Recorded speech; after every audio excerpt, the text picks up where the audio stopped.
Colorado Territory. Late spring of 1878, the wind off the Sangre de Cristo Mountains carried the scent of pine and something else too. Something like change. Celia Fairburn did not flinch when the stagecoach door swung open and every man inside looked up at her, then immediately looked away.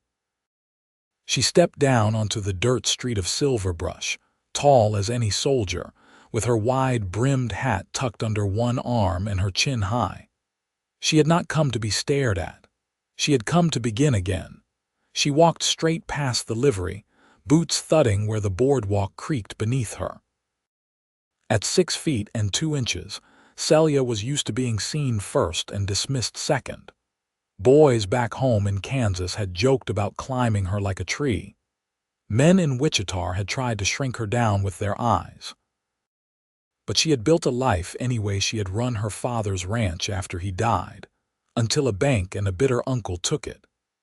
Now, she had her late mother's land deed in her satchel and a plan to start fresh on the homestead 30 miles north, alone if she had to. "Ma'am," a voice called from beside the mercantile. She turned. A young girl, no more than 6, stood barefoot in the dust, holding the hand of a boy not much older. The boy had a black eye and a cut lip.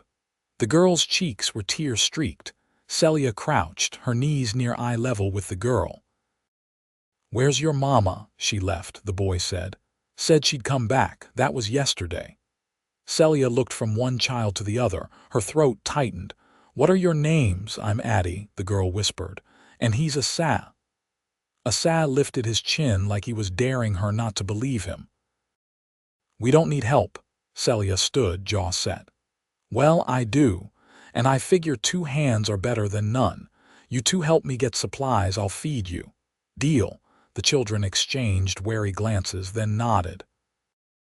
By the time Celia emerged from the mercantile with flour, lard, beans, and coffee tied up in a burlap sack, the sun was slipping behind the ridgeline. A man held her horse by the reins, tall and rangy, all dust and denim, his hat pulled low over his eyes. "I saw the little one trying to get up on your wagon," he said, voice rough as gravel but not unkind. "Figured I'd help." Celia took the reins and looked him over. He was tall, not just tall for a man, but her height exactly. His eyes were the color of worn leather, his hair the shade of wheat after drought. He had a scar along his jaw, but his mouth was soft set. "Thank you. I'm Celia Fairburn." He tipped his hat. "Yates Prescott." Addie peeked out from the wagon bed, then ducked back down. Asa sat with his arms crossed beside her. "You heading out that way with just them kids?" Yates asked. "I am." He nodded slowly. "That road north's washed out past the ridge. Wagon might not make it, and you'll need to keep watch at night." "Bad country out past Sable Creek." "I do not scare easy," Celia said. Yates tilted his head, studying her like she was something carved out of stone. "I can ride along," he said. "Not looking for charity, just work. I know that land. My folks had a claim up there when I was a boy, before the fever took them." Celia hesitated. She had promised herself she would not owe any man, not after what happened in Wichita, but there was something in Yates' voice, not pity, not charm, just calm certainty. "All right," she said. "1 day's ride. After that, we settle up." Yates nodded once and walked off to get his horse. As the wagon rolled north at first light, Celia sat with the reins in hand, Addie curled up by her side, Asa alert beside a crate of provisions. Yates rode ahead, scanning the trail, rifle slung across his back. They moved through pine-shadowed hills and deep gullies, where the wagon wheels cracked over old roots and the air smelled of wet bark. That afternoon, the wheel hit a rut and snapped the left axle clean in 2. They were miles from anything. "Damn," Celia muttered. Yates came back and assessed the damage. "We can fix it," he said, crouching beside the broken wood. "But we need something solid to brace it. There's a stand of aspen up ahead." "I will come with you," Celia said. Assas stepped down from the wagon. "I can stay with Addie." Celia nodded. She followed Yates into the trees. The light filtered gold through the leaves and birdsong hovered above the hush. He found a fallen branch thick enough and started sawing it down with quiet efficiency. "You always walk like you mean it," he said without looking up. Celia blinked. "What? Back in town? Most tall folks try to shrink, not you. You walk proud." "I did not always," she admitted, "but I got tired of pretending I was someone else." He stood, wiping his brow. "Well, I think you look like someone the wind would have a hard time pushing over." She smiled, and it surprised her. Back at the wagon, they rigged the axle by lantern light. Assas kept the fire going while Addie held Celia's hand. When the work was done, Yates sat across the fire from Celia, shoulders relaxed, his long legs folded under him. The children were asleep beneath a blanket. The night was still. "You heading out west for good?" he asked. "I am. That land is mine now. I will build a house. Maybe plant oats. Raise chickens," he chuckled. "You say it like no one ever told you it was hard." "They have," she said, "but hard does not mean impossible." Yates stared at her then, really looked. Firelight flickered across her face, catching in the corner of her eyes. "You know," he said, voice low, "you are the first woman I can dance with eye to eye." Celia's throat tightened, but she did not look away. "Is that a problem?" she asked. He reached across the space and brushed a pine needle from her shoulder. "No, ma'am," he said. "It is a blessing." She found herself smiling again, not politely, not carefully, just wide and open, like something inside her had shifted. Later that night, with the fire dying low and the stars spread out like quiet watchers overhead, Celia looked over at the man who had not flinched when she stood tall, who had not pitied her, who had not made jokes. He had simply seen her, and something warm settled deep in her chest. Tomorrow, they would finish the ride to her homestead. But tonight, she felt something she had not felt in a long time. Hope. They reached the land by late afternoon the next day, just as a hush fell over the valley below the high ridge. The wagon creaked down the slope, its patched axle holding, and Celia stood to guide the wheels around the sharper turns. The children leaned forward, watching the stretch of open ground that would soon be home. It was a long meadow cradled between two low hills, with cottonwoods along the creek and a stand of fir further north. Yates pulled his horse to a stop beside the wagon and pointed toward the rise beyond the creek. "That ground's higher. Won't flood come spring." "Good place for the house," Celia nodded. "We'll start there."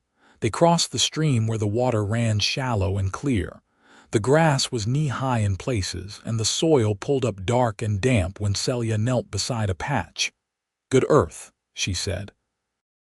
Yates dismounted and walked a few steps, then tugged off his gloves. "We'll need to clear some of this before sundown. Give the children a safe place to sleep." Celia took the axe from the wagon bed. "Then let's start." They worked until the light turned amber and the air cooled.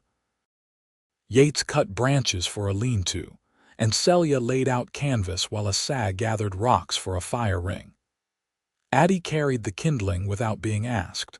By nightfall, they had shelter enough to sleep under, and a meal of beans and bannock warming over coals. The children ate without fuss, then curled close beneath a quilt. Celia stretched her back, hands on her hips. "Tomorrow we stake the perimeter. I want to see how much land the old deed truly covers." Yates rolled his shoulders. "I'll ride the boundary with you." Seen too many folks settle without knowing where their neighbors begin. She glanced at him. "You planning to stay longer than one day?" He shrugged.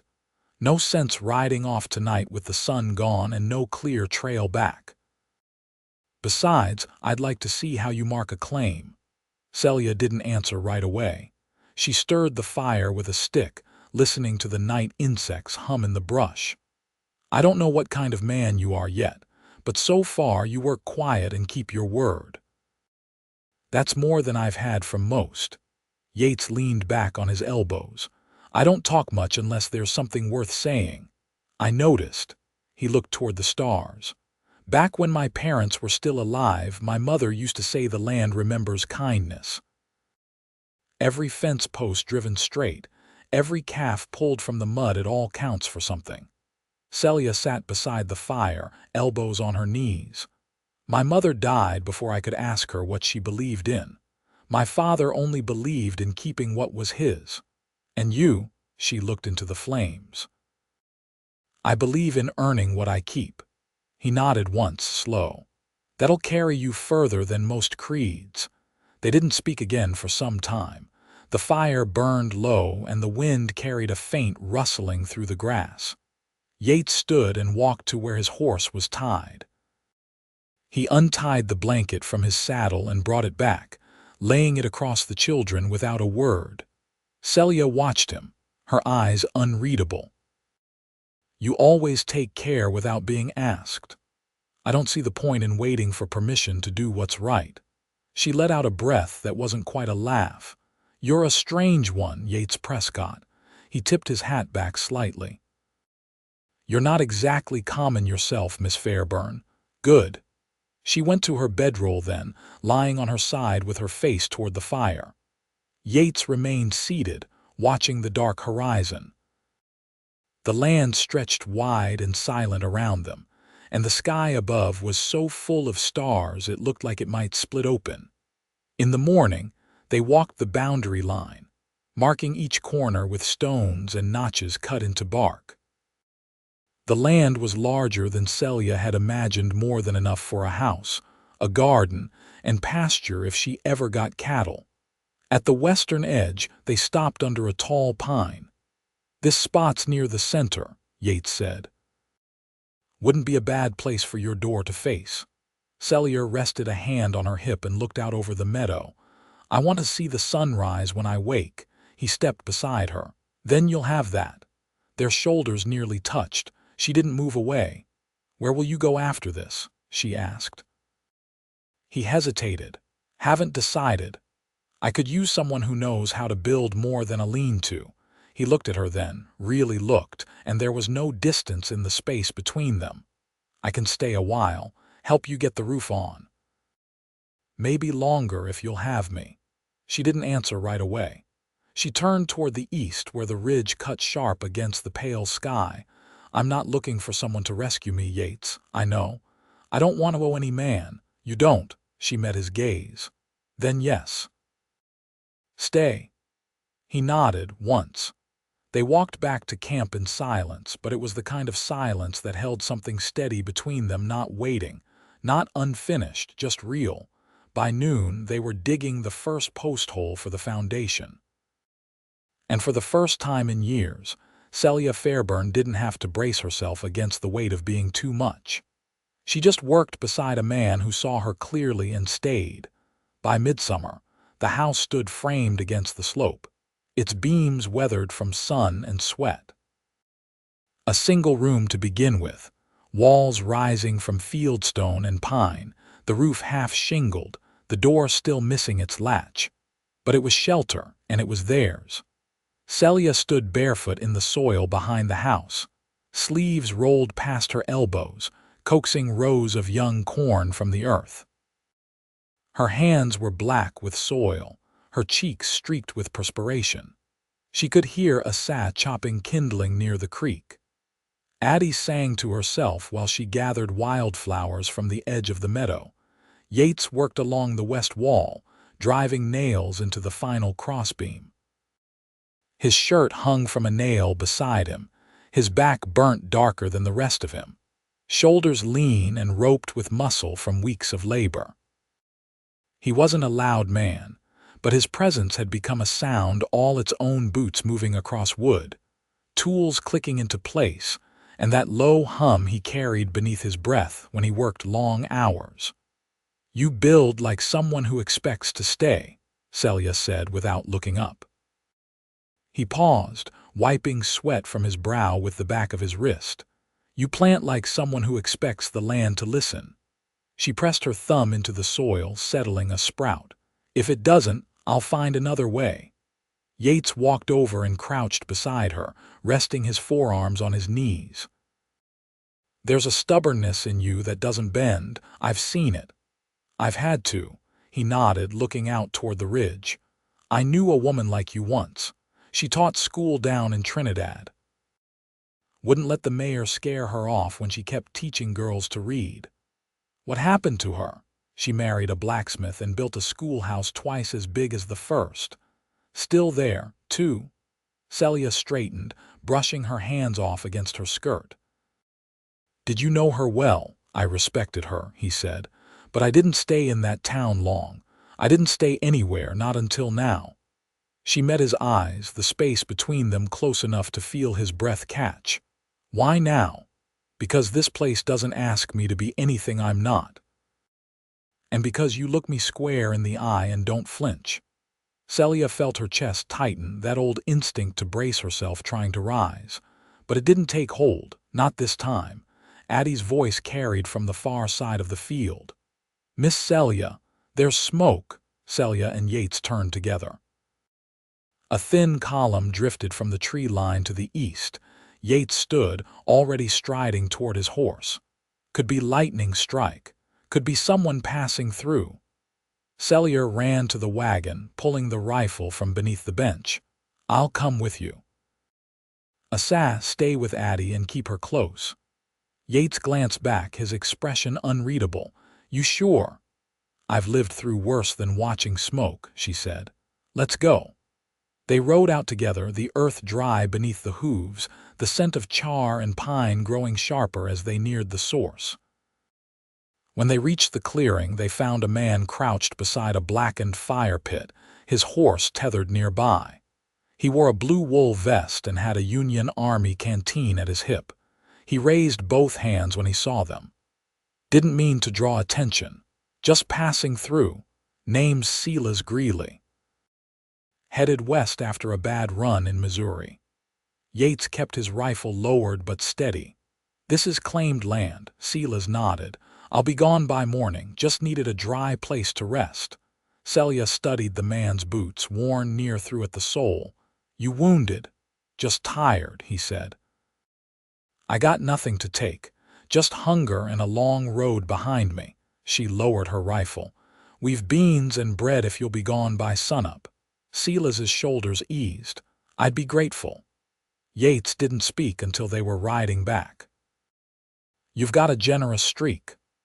"I know what it is to go hungry," she said, "and I know what it is to be feared for no good reason." He looked sideways at her. "You trust too easy." "I trust what I can see." He didn't lie. Yates didn't argue. He didn't need to. The silence between them was full of understanding now, not doubt. That night, after the children were asleep and the fire burned low, Celia leaned against the doorframe of the unfinished house and looked out across the land.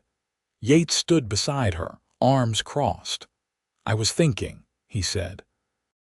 "Once the roof's finished, we could mark off space for a second room, give the children a little square of their own." She turned toward him. "You planning to keep building with me?" He looked down at her, quiet for a long moment before saying, "If you'll let me." She stepped forward, her voice low. "I've never danced with anyone and not had to dip my head." He reached out, hand warm against her waist. "Now you can finally dance eye to eye." And in the glow of the last embers they stood close, the wind catching the edge of her skirt, his hand steady on her back, and they began to move in slow, small steps across the packed dirt. No music, no audience. Just two people who had earned the right to be seen and to stay. When he pressed his forehead gently to hers, she let her eyes close. Not to hide, but to remember, to keep every second of this as it was. Because after years of being too tall, too strong, too much, she had finally found a man who didn't want her smaller, just closer. By late August, the roof was finished and the house stood solid and straight against the slope. The door swinging smooth on new hinges Yates had carved and fitted himself. The days had grown shorter. the heat tapering into a cooler wind that swept through the valley come evening, stirring the sweetgrass and whispering against the eaves. Celia sat at the edge of the porch, binding cord around bundles of dried sage. Her hands moved steadily, fingers sure now in ways they hadn't been back in May. She wore her mother's old canvas apron, patched at the hip, and kept a small knife tucked in the pocket for cutting string or splitting seed husks. Behind her, Addie and Asa chased each other in the tall grass, their laughter lifting into the gold light. Yates approached from the ridge trail, leading a young roan mare. The horse's coat gleamed with sweat, and a length of hemp rope hung coiled over Yates' shoulder. "She let me close enough to lay hands on her neck," he said, tying the mare to the post beside the trough. "Didn't bolt this time." Celia stood and brushed her palms against her skirt. "That's the third morning she's come down from the timber. She's watching us. She's not the only one." Celia tilted her head. "You mean the neighbor?" Yates nodded and stepped up onto the porch. "2 days ago I saw someone behind the old cottonwood near the boundary, didn't approach, just watched. You think they're laying claim, could be. Or just curious. This land's been quiet a long while." Celia reached for the rifle inside the doorframe and checked the chamber out of habit. "We'll put up a sign. Mark the edge where the deed ends." Yates took the rifle gently from her hands and set it aside. "I already did." She met his eyes, and something passed between them that didn't need words. It had been growing whatever lived in the spaces between glances, in the shared meals and the way their hands brushed when passing tools. No declaration, not yet. Just the weight of things building the way timber settles into place, quiet and lasting. That evening they sat on the porch after the children had gone inside. A lantern burned near the steps, and the sky overhead shifted from violet to indigo, the stars slow to appear. "You ever think about what happens after the work's done?" Yates asked, his voice low. Celia leaned back against the post, arms folded across her chest. "I don't know if I believe the work is ever done. Maybe not, but it changes, becomes smaller, closer to home." She was quiet a moment. "I never saw past getting here. My life's always been about the next task, the next fence to mend, the next fire to put out." He nodded, thumb grazing the edge of his belt.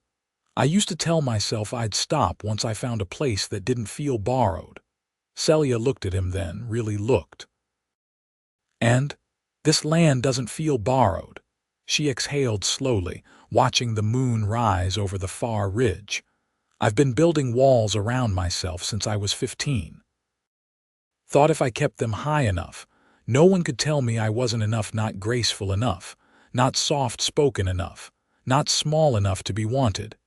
Yates didn't move. "You ever wonder what might happen if you stopped building?" "I'm still not sure the ground hold." He leaned forward, elbows on his knees. "Celia, I watch you move through this world like someone who knows how to carry weight, not just your own, others too. That's not something to hide behind. That's something to walk beside." She closed her eyes a moment, the wind brushing strands of hair across her cheek. "I don't know how to start over with a person. I only know how to start land." "You don't have to start over with me," he said quietly. "You just have to keep going." "I'll match your pace." She opened her eyes. "You mean that?" "I've meant it since the first time you looked me in the eye and didn't ask me to be more than I am." She reached out, her fingers slipping into his. His hand was calloused, warm, steady, not demanding, just there. Inside the house, the lantern flickered against the windowpane. The children slept in the corner loft, curled under pieced-together quilts. The porch creaked as Celia and Yates stood, neither letting go. When they stepped inside together, it wasn't with ceremony or hesitation. It was with the knowledge that the work they'd done, the foundation, the shelter, the trust built board by board, had become something more. Not finished, but strong. And that night, the wind outside passed over the roof of a house that held a future, and two people within it who had learned the shape of one another not through words, but through weather, through labor, through the long, steady choosing of each other. The first frost came early. Celia woke to a fine shimmer of ice on the water bucket, her breath visible as she pulled on her shawl and lit the stove. The fire caught slow, the kindling reluctant, and the air inside the house carried the sharp bite of the season's turn. Yates stepped through the door with an armful of split wood, shaking the cold from his coat. "Creek's got a skin of ice on it," she nodded, setting the kettle on the stove. "We'll need to get the root cellar finished. We'll do it before the ground goes hard." He rubbed his hands near the heat. "You've got good timing. Not many would have gotten this far before snow." She poured water into a tin basin and set it by the table. "I didn't build it alone." Yates glanced toward the loft where Asa and Addie still slept. "You've got a way of pulling people toward the work." She folded a cloth with slow precision. "I've been thinking about the land north of the creek, the flat stretch." He leaned against the wall, waiting. "If we fence it before spring, we could run goats," she said. "The grass holds well and they don't need much grain," he nodded. "I saw a man near Westcliff selling Nubians, hardy stock. I'd want to trade labor, not coin. We can't afford to buy straight out. I could take a day, ride down, offer fence work."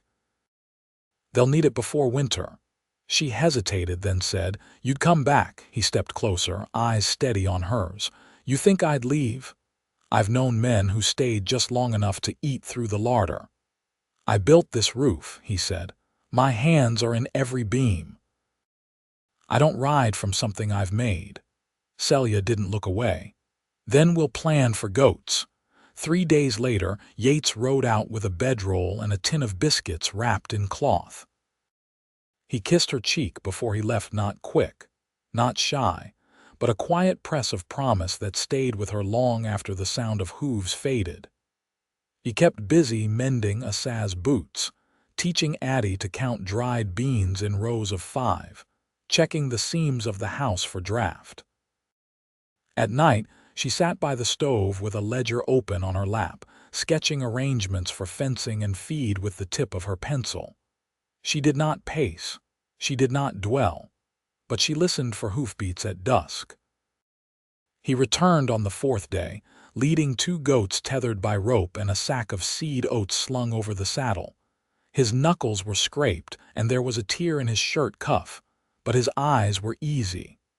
"Fence work bought more than I thought," he said, handing her the reins. She took them, fingers brushing his. "You kept your word," he grinned. "I always do." The goats settled fast, curious and bold. Asa built a low shelter from scrap lumber, and Addie named them Rose and Maple. That night, with the children asleep and the wind shaking dry leaves against the windows, Celia sat beside Yates on the edge of the bed. She unbraided her hair slowly, the weight of the day slipping away with each stroke. He watched her without moving, the firelight soft on his face. "I used to think love was a thing told in words," she said, "but it's in the way you came back." He reached for her hand. "Love's in the choosing every single day."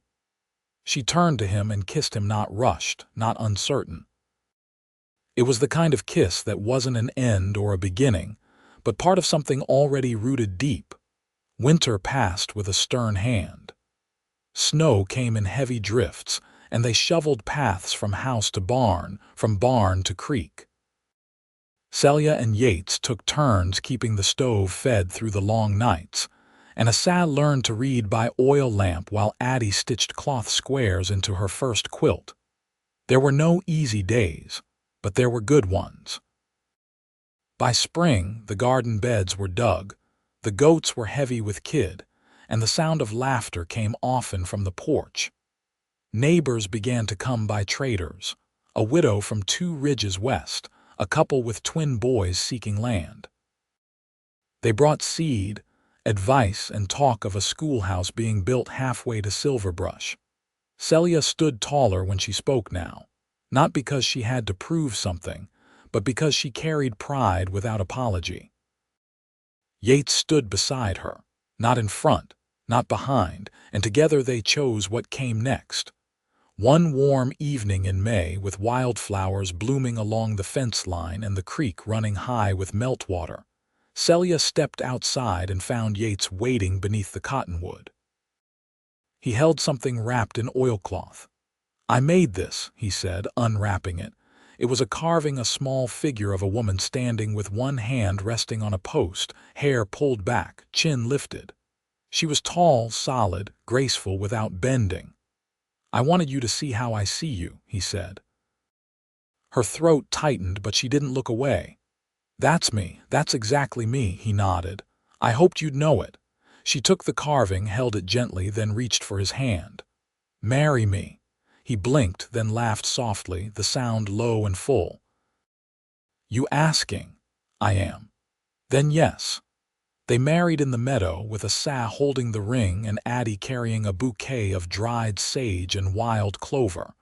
The widow from the next ridge spoke the words, and the goats chewed grass behind them like it was any other day. It wasn't. That night, as the sun tipped behind the hills and the sky turned the color of ripe plums, Celia and Yates stood in the doorway of their home, arms around each other, watching the children chase fireflies across the yard. "I used to think peace was something earned alone," she said. He kissed her temple. "Turns out it's something built together." And in the hush that followed, with the land quiet around them and the scent of lilac in the breeze, they stayed shoulder to shoulder, heart to heart, with nothing left unfinished between them.